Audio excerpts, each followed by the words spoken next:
Hello student, আমি Tapas sir. আজকে এই ভিডিওতে তোমাদের জন্য নিয়ে চলে এসেছি, অর্থাৎ যারা ফিফথ সেমিস্টারে পড়ো তাদের জন্য একটা গুরুত্বপূর্ণ ভিডিও, যেটা তোমাদের কিন্তু ফিফথ সেমিস্টারে হয়তো এখনো ফর্ম ফিল আপ শুরু হবে হয়তো, বা তোমাদের আর বেশি দিন বাকি নেই তোমাদের এই ফিফথ সেমিস্টারের এক্সাম। তো অনেকে হয়তো কবে রুটিন দেবে বা কবে তোমাদের ফর্ম ফিল আপ হবে এই ভরসায় না থেকে কিন্তু অনেকে কিন্তু তোমরা পড়া স্টার্ট করে দিয়েছো। তো তোমরা হয়তো এই সাজেশন ওই সাজেশন তোমরা কিন্তু অনেক ধরনের তোমরা কিন্তু ভিডিও খুঁজছো। তো সেখানে আমি তোমাদের যে পেপারগুলো আছে, CC11 বলো, 12 বলো, DSC A1, DSC B1, এই চারটে পেপারের সাজেশন তোমাদের কিন্তু একদম short suggestion, last minute suggestion বলতে পারো। তোমাদের চারটে পেপারের সাজেশন একসঙ্গে দিয়ে দিচ্ছে, তোমাদের সুবিধা হয় এবং তোমরা একটার মধ্যেই সবটা তোমরা পেয়ে যেতে পারো। তো সেটাই তোমাদের নিয়ে চলে এসেছি আজকে ভিডিওতে। এমনকি যারা হয়তো একটু কম পড়তে চাও, হয়তো বেশি পড়তে পারো না, তো তাদের জন্য, যারা হয়তো 60% পেতে চাও তাদের জন্য এই শর্ট সাজেশন এবং তাদের জন্য নিয়ে আসা, এবং যারা হয়তো 80% পেতে চাও তাদের জন্য এই সাজেশন। অবশ্যই বলবো তোমরা কিন্তু আগে এটা পড়বে, যারা 80% পেতে চাও, তারপর তোমরা কিন্তু আদার্স তোমরা কিন্তু পড়বে, ঠিক আছে?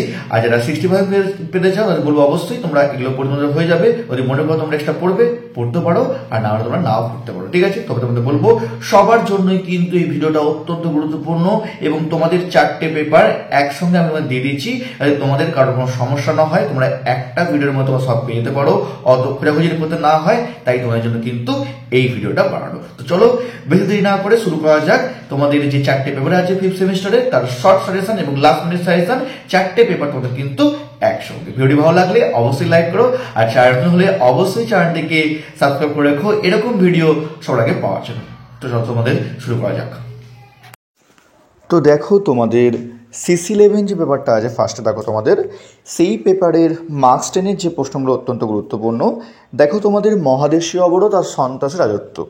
তো এই দুটো প্রশ্ন সব থেকে বেশি ইম্পর্টেন্ট, বিশেষ করে সন্ত্রাস রাজত্বটা সব থেকে বেশি ইম্পর্টেন্ট। দুটোর মধ্যে কিন্তু দুটোই ইম্পর্টেন্ট, কিন্তু এদের মধ্যে আবার বেশি ইম্পর্টেন্ট কোনটা? সন্ত্রাসের রাজত্বটা। তো তোমরা কিন্তু ভালো করে পড়বে, এটা হয় 5 মার্কস, না হলে তোমাদের 10 মার্কসে আসবেই প্রশ্নটা, ঠিক আছে?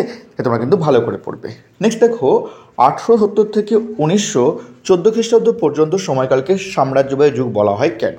নেক্সট ওর সঙ্গে সাপোর্টিং দেখো, মেটার্নিক ব্যবস্থা কি একটি রক্ষণশীল ব্যবস্থা ছিল? তো দুটোর মধ্যে তোমাদের কিন্তু পরীক্ষা কিন্তু একটা অবশ্যই আসবে, ঠিক আছে? তোমরা যারা একটু কম পড়ো, যারা হয়তো অত মনে রাখতে পারো না, তার জন্য বলবো এই 1 আর 2 তোমরা ভালো করে পড়বে।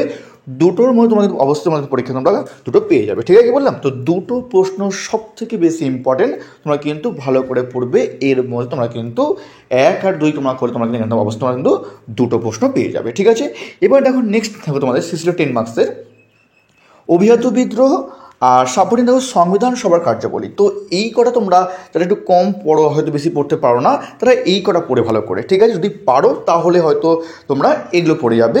ব্রিটেন ও মহাদেশী ইউরোপের মধ্যে শিল্পায়নের পার্থক্য লেখো, সাপোর্টিং তোষণ নীতি, ঠিক আছে? বললাম সাপোর্টিং প্রশ্ন। আগে এই 1 থেকে 3 তোমরা খুবই ভালো করে পড়বে 10 মার্কসের জন্য। তারপর যদি সম্ভব হয় তাহলে তোমরা কিন্তু অবশ্যই এই 4-এর যে প্রশ্ন দিয়ে সাপোর্টিং প্রশ্ন তোমরা কিন্তু দেখে যাবে। এবং যারা হয়তো 80% বা 70% আপ যারা নাম্বার তুলতে চাইছো, তাদের বলবো অবশ্যই তোমরা কিন্তু 4-এর প্রশ্ন তোমরা কিন্তু করে যাবে, না তোমরা কিন্তু নাম্বার উঠবে না, ঠিক আছে? কি বললাম? এবার দেখো তোমাদের নেক্সট দেখো তোমাদের হিটলারের বৈদেশিক নীতি, ইতালির ঐক্য আন্দোলনে মার্সেনীয় ক্যাবের ভূমিকা, সাপোর্টিং প্রশ্ন। প্রথম বিশ্বযুদ্ধ কি অনিবার্য ছিল, বা এই যুদ্ধে জার্মানির দায়িত্বত ছিল? তো এই 5, 6, 7 এগুলো সবই সাপোর্টিং প্রশ্ন। যারা একটু ভালো নাম্বার পেতে চাও তাদের জন্য কিন্তু এই প্রশ্নগুলো, আর যারা হয়তো শুধুমাত্র পাস করতে চাও তাদের বলবো 1 থেকে 4 তোমরা সব থেকে ভালো করে পড়ে যাবে, ওর মধ্যে তোমরা কিন্তু কমন পেয়ে যাবে, ঠিক আছে? কি বললাম? এবার দেখো তোমাদের CC11-এর 5 মার্কসের জন্য যে প্রশ্ন অত্যন্ত গুরুত্বপূর্ণ, তো সেগুলো আলোচনা করা। দেখো ফার্স্ট দেখো তোমাদের জুলাই বিপ্লব আর ফেব্রুয়ারি বিপ্লব, এই দুটোর মধ্যে তোমরা কিন্তু পরীক্ষা একটা আসবেই। তোমরা বলবো তোমরা কি দুটো ভালো পড়ে, তোমরা হয় জুলাই বিপ্লব, না হলে তোমরা কিন্তু ফেব্রুয়ারি বিপ্লব, একটা তোমাদের কিন্তু পরীক্ষা আসবেই আসবে, ঠিক আছে? কি বললাম? নেক্সট দেখো, ইংল্যান্ডের কেন সর্বপ্রথম শিল্প বিপ্লব হয়? এটা ভেরি ভেরি ইম্পর্টেন্ট প্রশ্ন এবছর তোমাদের কিন্তু, এটা পরীক্ষা কিন্তু বিশাল ইম্পর্টেন্ট 5 মার্কসে, ভালো করে তোমরা পড়বে। অথবা দেখো তোমাদের রুশ শিল্পের রাষ্ট্রের ভূমিকা। তো এই 1 আর 2 ভালো করে পড়ে যাবে, এই দুটোর মধ্যে তোমাদের পরীক্ষাটা কিন্তু অবশ্যই পাবে তোমরা, ঠিক আছে? কি বললাম? নেক্সট দেখো তোমরা, তারপর দেখো তোমাদের রুশ জার্মান অনাক্রমণ চুক্তি, কোর্ট নেপোলিয়ান, ইউরোপের শক্তি সমবায়, শ্রীজাব হত্যাকাণ্ড, ত্রিশক্তি আঁতাত বা মৈত্রী। তো এই 1 থেকে 4 তোমরা কিন্তু ভালো করে পড়ে যাবে। যারা কমজোরি স্টুডেন্ট, যারা হয়তো বেশি পড়তে পারো না, তাদের জন্য তোমরা বলবো তোমাকে অবশ্যই তোমরা কিন্তু এই 1 থেকে 4 তোমরা মার্কস 5 তোমরা কিন্তু সব থেকে ভালো করে তোমরা কিন্তু পড়ে যাবে। ঠিক আছে, যদি পারো পরে তোমরা পড়তেও পারো, আবার না পড়লেও চলবে। তবে যারা 60% আপ পেতে যাও, 70% বা 80%, তাদের জন্য আমি অবশ্যই বলবো যে তোমরা কিন্তু এই যে মুসলিমের নেতৃত্বে ফ্যাসিবাদের উত্থান, এটা বিশাল ইম্পর্টেন্ট পরে কিন্তু চান্স বিশাল এবারে। নেক্সট দেখো, হাঙ্গেরির জাতীয়তাবাদী আন্দোলনে লুই কোস্টের ভূমিকা, বিসমার্কের রক্তলোহ নীতি। আর তোমাদের বলবো যে তোমাদের আর একটা প্রশ্ন তোমাদের দিন, তোমাদের আমি রুশোর দর্শন, ঠিক আছে, তো এটা ভালো তোমরা দেখে যাবে। তো এগুলো তোমাদের বলবো ভালো করে তোমরা পড়বে, এগুলো হচ্ছে সব থেকে বেশি ইম্পর্টেন্ট। ঠিক আছে, তো 1 থেকে 4 ভালো করে পড়ার পর তারপর তোমরা কিন্তু এগুলো দেখে যাবে সাপোর্টিং হিসাবে। কেমন, এবার আসবো আমি তোমাদের CC12 যে পেপারটা আছে, তো সেই পেপারটা আলোচনা করবো। ঠিক আছে, দেখো, বাংলার নবাবের সঙ্গে বা সিরাজউদ্দৌলার সঙ্গে কোম্পানির বিরোধের কারণগুলি লেখো। ভেরি ইম্পর্টেন্ট প্রশ্ন, একই প্রশ্ন, এটা খালি জাস্ট ঘুরিয়ে তোমাদের পলাশির যুদ্ধের কারণ ও ফলাফল লেখো। এটা 10 মার্কসে প্রবল চান্স, অত্যন্ত গুরুত্বপূর্ণ, এবছর কিন্তু সম্ভাবনা অত্যন্ত প্রবল। তাই তোমাদের বলবো খুবই ভালো তোমার পড়ে প্রশ্নটা, খুবই গুরুত্বপূর্ণ প্রশ্ন। ঠিক আছে, নেক্সট দেখো, তোমাদের চিরস্থায়ী বন্দোবস্ত সম্পর্কে প্রবন্ধ লেখো। অথবা তোমাদের আসতে পারে বাংলার গ্রামীণ সমাজের উপরে এই বন্দোবস্তের প্রভাব লেখো। ভেরি ইম্পর্টেন্ট প্রশ্ন, তোমরা কিন্তু ভালো করে তোমরা করে যাবে প্রশ্নটা, হেভি ইম্পর্টেন্ট তোমাদের প্রশ্নটা। এই 1 আর 2 তোমরা কিন্তু দুটো করলে তোমরা কিন্তু অবশ্যই তোমরা কিন্তু একটা পাবে। নেক্সট দেখো, তোমাদের মহাবিদ্রোহী কৃষক শ্রেণীর ভূমিকা লেখো। ভেরি ইম্পর্টেন্ট প্রশ্ন। তারপর দেখো, অষ্টাদশ শতক কি গতিময় যুগ, তুমি কি এই মত সমর্থন করো? তো এই 1, 2, 3, 4 সব থেকে বেশি ইম্পর্টেন্ট আমার মত তোমাদের কিন্তু CC12। ঠিক আছে, তো এই 1 থেকে 4 তোমরা কিন্তু সব থেকে আগে পড়ো, এর মধ্যে তোমরা কিন্তু অবশ্যই তোমরা কিন্তু কম করে হলেও তোমরা কিন্তু দুটো পাবে অবশ্যই। ঠিক আছে, তো যারা হয়তো শুধুমাত্র পাস করতে চাইছো তাদের জন্য বলবো তোমাদের আমি 1 থেকে 4 ভালো করে পড়ো, এর মধ্যে তোমরা কিন্তু দুটো অবশ্যই কম পাবে। ঠিক আছে, যদি সম্ভব হয় তারপর তোমরা এই 5 দেখো, ওয়াহাবি আন্দোলনের সংক্ষিপ্ত বিবরণ দাও। আর তোমাদের দেখো, প্রাচ্যবাদ ও হিতবাদ কীভাবে ভারতে ঔপনিবেশিক প্রশাসন নীতিকে প্রভাবিত করেছিল, অথবা উইলিয়াম বেন্টিংয়ের সংস্কারগুলির ক্ষেত্রে হিতবাদী চিন্তা কীভাবে প্রভাব ফেলেছিল। এটা হচ্ছে 5 আর 6 তোমার মধ্যে কিন্তু একটা তোমরা অত্যন্ত প্রবল। তোমরা বলবো 5 আর 6 তোমরা কিন্তু যদি পারো তাহলে তোমরা কিন্তু অবশ্যই তোমরা কিন্তু ওয়াহাবি আন্দোলন তোমরা কিন্তু দেখে যাও। তবে 5-6 করে তোমরা কিন্তু একটা অবশ্যই তোমরা কিন্তু পাবে 12-এ। আর লাস্ট একটা সাপোর্টিং, যারা হয়তো 70% আপ পেতে চাও তাদের জন্য বলবো, হায়দার আলী ও টিপু সুলতানের অধীনে মহীশূর কিভাবে ইংরেজদের আশঙ্কার কারণ হয়ে দাঁড়িয়েছিল। তো এই হচ্ছে তোমাদের জন্য 12-এর যে প্রশ্ন অত্যন্ত গুরুত্বপূর্ণ সেগুলো, তার সঙ্গে তোমাদের সাপোর্টিং যে প্রশ্নটা বললাম এগুলো তোমরা কিন্তু ভালো করে তোমরা পড়েছো। ঠিক আছে, এবার তোমাদের 5 মার্কস যে প্রশ্ন দেখো, তোমাদের নেক্সট দেখো 5 মার্কস তোমাদের ফার্স্ট দেখো, তোমাদের 76 মন্বন্তর তৃতীয় পানিপথের যুদ্ধের গুরুত্ব। এই যে তৃতীয় পানিপথ যুদ্ধের গুরুত্ব, এটা 10 মার্কসও আসতে পারে, তো তোমরা একটু পারলে তোমরা একটু বড় করে পড়তে পারো। ঠিক আছে, ভেরি ইম্পর্টেন্ট, একে কিন্তু দুটোর মধ্যে পড়তে একটা অবশ্যই আসবে। নেক্সট দেখো, বক্সারের যুদ্ধের গুরুত্ব অথবা দ্বৈত শাসন ব্যবস্থা, এই দুটোর মধ্যে কিন্তু একটা তোমরা অত্যন্ত প্রবল, তোমাদের বলবো দুটো ভালো করে যাবে, একটা অবশ্যই পাবে। নেক্সট, অধীনতামূলক মৃত্যুনীতি সত্ত্ববিলোপ নীতি, আবার বলছি দুটো মধ্যে পরীক্ষাটা একটা অবস্থা কিন্তু আসতে পারে। তাই 1, 2, 3 এখান থেকে তোমরা কিন্তু 3টে প্রশ্ন তোমরা কিন্তু কমন পেয়ে যাবে। ঠিক আছে, কি বললাম, কারণ এই 3টে সব থেকে বেশি ইম্পর্টেন্ট। 1, 2, 3 দাগে যে 6টা প্রশ্নটা আছে তোমাদের কিন্তু সব থেকে বেশি ইম্পর্টেন্ট। তারপর তোমরা কিন্তু সাপোর্টিং তোমরা কর্নওয়ালিস কোড, হায়দ্রাবাদকে উত্তরসূরি রাজ্য আখ্যা দেখানো হয় তোমরা, হ্যাঁ, তবে তোমরা 4টা ভালো করে যাও, কারণ কর্নওয়ালিস কোড এবং হায়দ্রাবাদকে উত্তরসূরি রাজ্য আখ্যা দেওয়া হয় কেন, এটাও কিন্তু ইম্পর্টেন্ট। ঠিক আছে, তো এটা ভালো করে পড়বে। তারপর তোমরা রাউতারি বন্দোবস্ত, সমাজ সংস্কার হিসাবে ডিরোজিও, এই প্রশ্ন ভালো তোমরা সাপোর্টিং করে যাবে, কারণ এগুলো ইম্পর্টেন্ট। তো তোমরা বলবো 1 থেকে 4 তোমরা সব থেকে ভালো করে করবে, তারপর তোমরা এগুলো সাপোর্টিং দেবে। নেক্সট দেখো, কৃষির বাণিজ্যকরণের প্রভাব আর মহাবিদ্রোহের ব্যর্থতার কারণ, যদি পারো তো মহারানীর ঘোষণাপত্রের তাৎপর্য। তো এগুলো তোমরা কিন্তু সব থেকে ভালো করে তোমরা পড়বে, যারা হয়তো বেশি নম্বর যারা কিন্তু পেতে চাও। ঠিক আছে, তো এগুলো হচ্ছে সব থেকে বেশি ইম্পর্টেন্ট 1 থেকে 4 এখানে, আর ওখানে তোমাদের কিন্তু 1 থেকে 5 সব থেকে বেশি ইম্পর্টেন্ট CC12-এর জন্য। ঠিক আছে, তো তোমাদের এবার ডিএসসি পেপার তোমাদের যে আছে না, ডিএসসি পেপার তোমাদের আলোচনা তোমাদের বলবো তোমাদেরকে যে তোমরা কিন্তু এখনও আমার চ্যানেলটিকে সাবস্ক্রাইব করোনি, অবশ্যই তোমরা কিন্তু চ্যানেলটিকে সাবস্ক্রাইব করে দিও, কারণ তোমরা কিন্তু অনেকেই আছো যারা কিন্তু খালি ভিডিও দেখছো, তোমরা কিন্তু কেউ সাবস্ক্রাইব করছো না। প্লিজ তোমাদের সাবস্ক্রাইব, লাইক আমায় কিন্তু এই ধরনের ভিডিও, তোমাদের নোট সাজেশন দিতে আমাকে কিন্তু সাহায্য করবে বা আমাকে কিন্তু উৎসাহ দেবে। তাই তোমাদের বলবো প্লিজ তোমরা কিন্তু পারলে একটু তোমরা চ্যানেলটিকে সাবস্ক্রাইব করে দাও এবং পারলে বন্ধু তোমরা কিন্তু একটু শেয়ার করে দিও, কেমন? এবার দেখো তোমাদের ডিএসসি যে পেপার তোমাদের দেখো, তোমাদের নেক্সট দেখো তোমাদের শিক্ষা ও সমাজ সংস্কারক হিসাবে বিদ্যাসাগরের অবদান লেখো। ভেরি ভেরি ইম্পর্টেন্ট প্রশ্ন, প্রচণ্ড ইম্পর্টেন্ট প্রশ্ন। এবছর কিন্তু বিশাল ইম্পর্টেন্ট হয়। 10 মার্কস না তোমাদের 20 মার্কস তোমাদের আসলে অত্যন্ত প্রবল। তোমাদের বলবো হয় বিদ্যাসাগর তোমাদের আসবে, না তোমাদের কিন্তু ডিরোজও কিন্তু বিশাল ইম্পর্টেন্ট। দুটোর মধ্যে তোমাদের কিন্তু একটা পরীক্ষা কিন্তু খুবই গুরুত্বপূর্ণ। তাই তোমাদের বলবো দুটো ভালো করে পড়ে যাও, তোমরা কিন্তু অবশ্যই তোমরা কিন্তু এর মধ্যে তোমরা কিন্তু একটা পাবে। ঠিক আছে, কি বললাম? এবার দেখো তোমাদের নেক্সট প্রশ্ন, তোমাদের চিরস্থায়ী বন্দোবস্ত সম্পর্কে প্রবন্ধ লেখো।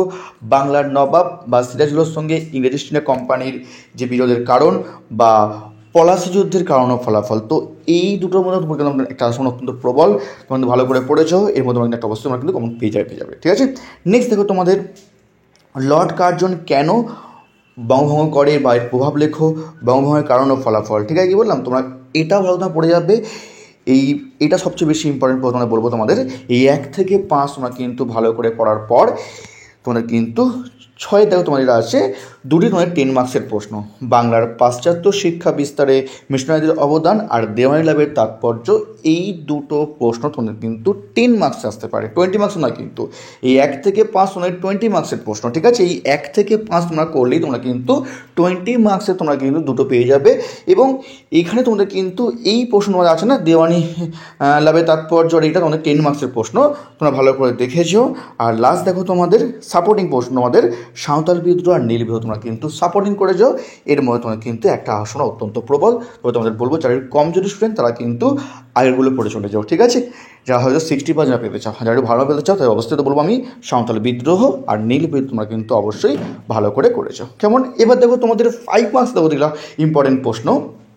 ওয়াহাবি আন্দোলন অথবা সম্পদের বহির্গমন, দুটোর মধ্যে কিন্তু একটা অত্যন্ত প্রবল এবং পরীক্ষা কিন্তু একটা আসার সম্ভাবনা কিন্তু অত্যন্ত বেশি। ঠিক আছে, নেক্সট দেখো তোমাদের বক্সারের যুদ্ধের গুরুত্ব অথবা তোমাদের কিন্তু 76-এর মন্বন্তর। দুটোর মধ্যে কিন্তু পরীক্ষায় একটা সম্ভাবনা কিন্তু অত্যন্ত প্রবল। তাই তোমাদের বলবো হয় তোমাদের বক্সারের গুরুত্ব অথবা তোমাদের কিন্তু 76-এর মন্বন্তর, দুটোর মধ্যে কিন্তু একটা প্রবল চান্স। নেক্সট অবশিল্পায়ন সন্ন্যাসী ফকির বিদ্রোহ, এটা তোমাদের সাপোর্টিং প্রশ্ন। ঠিক আছে, এগুলো তুমি ভালো করে যাবে, আহাসনা অত্যন্ত প্রবল। ঠিক আছে, তবে তোমাদের একটা কমজোরি শুনে আছো, তাই তোমাদের বলবো অবশ্যই যে 1, 2, 3 তোমরা ভালো করে পড়ে যাও।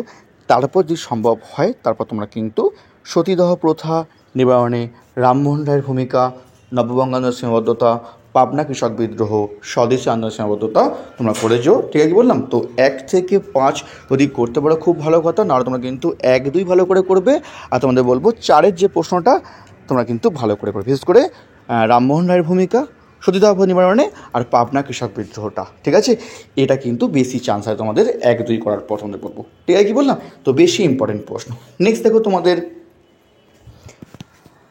মার্কস পাই দেখো, নেক্সট দেখো তোমাদের পলাশীর লুণ্ঠন আর ফারুকসিয়া ফরমানের তাৎপর্য। ঠিক আছে, তো এই যে তোমাদের ডিএসসি গুরুত্বপূর্ণ প্রশ্ন। তো এবারে তোমাদের লাস্ট দেখো তোমাদের ডিএসসি B1। তো ডিএসসি B1 দেখো তোমাদের প্রথমে মার্কস 5 তোমাদের যে প্রশ্নগুলো অত্যন্ত গুরুত্বপূর্ণ, তো সেগুলো আলোচনা করে দেখো। তোমাদের ফার্স্টে 1 দাগে দেখো তোমাদের ইয়েনান গণতন্ত্র আর শান ইয়াতসেনের 3টি নীতি। শান ইয়াতসেনের 3টি নীতি আর ইয়েনান গণতন্ত্র সব থেকে বেশি ইম্পর্টেন্ট ডিএসসি B1-এর মার্কস 5-এর জন্য। দুটো প্রশ্নই কিন্তু অত্যন্ত প্রবল, তবে দুটোর মধ্যে কিন্তু পরীক্ষা কিন্তু একটা অবশ্যই আসবে। বক্সার বিদ্রোহের প্রকৃতি আর বক্সার প্রোটোগ্রাম মধ্যে পরীক্ষার আসার সম্ভাবনা অত্যন্ত প্রবল। নেক্সট তুংচি পুনঃপ্রতিষ্ঠা অথবা তোমাদের কিন্তু প্রাক আধুনিক চীনের জেনটি রাষ্ট্র। তো 1, 2, 3-এর দাগে যে 3টে তোমাদের সাপোর্টিং প্রশ্ন দেওয়া তোমাদের, এটা তোমরা কিন্তু যারা কমজোরি স্টুডেন্ট তারা কিন্তু সব থেকে আগে তোমরা কিন্তু এটা পড়বে, কারণ এই 3টের মধ্যে কিন্তু পরীক্ষায় আসার সম্ভাবনা সব থেকে বেশি 5 মার্কস। ঠিক আছে, আর যদি পারো তোমরা তারপরে দেখো তোমরা 4-এর দেখো চীনের চুক্তি ব্যবস্থা, মুসলিম বিদ্রোহ, তবে 100 দিবসের সংস্কার, জাং বাণিজ্য। তো তোমাদের বলবো 1, 2, 3 করার পর তোমরা কিন্তু এই 100 দিবসের সংস্কার, জাং বাণিজ্য তোমরা কিন্তু ভালো করে করবে। ঠিক আছে, আর তোমরা হচ্ছে পারলে 4-5টা 4-1টা তোমরা দেখে দিও, ঠিক আছে বললাম। তো এগুলো হচ্ছে সবচেয়ে বেশি ইম্পর্টেন্ট প্রশ্ন। এবারে আসবো তোমাদের যাদের হচ্ছে 20 মার্কস আর 10 মার্কস আছে সেটা নিয়ে। দেখো 20 মার্কস দেখো তোমাদের এই 4টে প্রশ্ন, এমনকি এই 4টের মধ্যে তোমাদের কিন্তু 10ও কিন্তু আসতে পারে কোনো একটা প্রশ্ন, ঠিক আছে। তো সব থেকে বেশি ইম্পর্টেন্ট বলবো যারা একদম খুব কম মানে পড়ো, যারা হয়তো পরামর্শ পারো না, তাদের বলবো আমার মতে তোমাদের কিন্তু এই 4টে প্রশ্ন সব থেকে বেশি ভেরি ভেরি ইম্পর্টেন্ট। ক্যান্টন বাণিজ্য আর প্রথম আফিম যুদ্ধ দুটো করলে একটা আলোচনা অত্যন্ত প্রবল। নেক্সট কমিউনিস্ট পার্টি আর মে 4th আন্দোলন, এই দুখানাগুলো আমাকে পরীক্ষা কিন্তু একটা আলোচনা কিন্তু অত্যন্ত প্রবল, ভেরি ভেরি ইম্পর্টেন্ট প্রশ্ন। এই 4টে সব থেকে বেশি ইম্পর্টেন্ট প্রশ্ন তোমাদের ডিএসসি B1 এর জন্য, ঠিক আছে। এইবার সাপোর্টিং বাই চান্স ধরো প্রশ্ন কঠিন হয় তখন তোমরা কিন্তু আত্মশক্তি আন্দোলন, সমন্বয়কবাদ, তাহলে তোমাদেরকে 20 মার্কস কভার হয়ে যাবে। আর লাস্ট দেখো তোমাদের নানকিং সরকারের কার্যাবলী, অবৈধ আফিম ব্যবসা বন্ধ করার জন্য লিন্সেসের ভূমিকা, ঠিক আছে। তো এগুলো সাপোর্টিং প্রশ্ন, ঠিক আছে, তোমরা কি বললাম। তো অবশ্যই তোমরা এগুলো ভালো করে পড়ে যাও, এগুলো তোমাদের কিন্তু বিশাল ইম্পর্টেন্ট। আর তোমরা কিন্তু পারলে অবৈধ আফিম ব্যবসা বন্ধ করার জন্য লিন্সেসের ভূমিকাটা এটা ভালো করে যাবে, কারণ তোমাদের 10 মার্কসের আসতে হবে প্রশ্নটা, ঠিক আছে বললাম। তো যেহেতু 2021 10 মার্কসের মধ্যে এসেছিলো, তোমাদের বলবো এটা একটু তোমাকে ভালো করে পড়তে মানে দেখে যাবে ভালো করে কিন্তু, ঠিক আছে কি বললাম। তো এই ছিল তোমাদের CC 11, 12, DSC A1 আর B1 এর যে লাস্ট মিনিট সাজেশন, যেগুলো একদমই বলতে গেলে বাদ দেওয়া যাবে না। তো সেইগুলো তোমাদের সঙ্গে আলোচনা করলাম। যদি ভিডিওটি ভালো লাগে অবশ্যই লাইক করো, আর যারা এখনও চ্যানেলটিকে সাবস্ক্রাইব করোনি প্লিজ তোমরা কিন্তু চ্যানেলটাকে সাবস্ক্রাইব করে রেখো এরকম ভিডিও সবাইকে পাওয়ার জন্য, এবং পারলে তোমরা কিন্তু একটা অবশ্যই লাইক করে দিও। তার মতো এইটুকুই।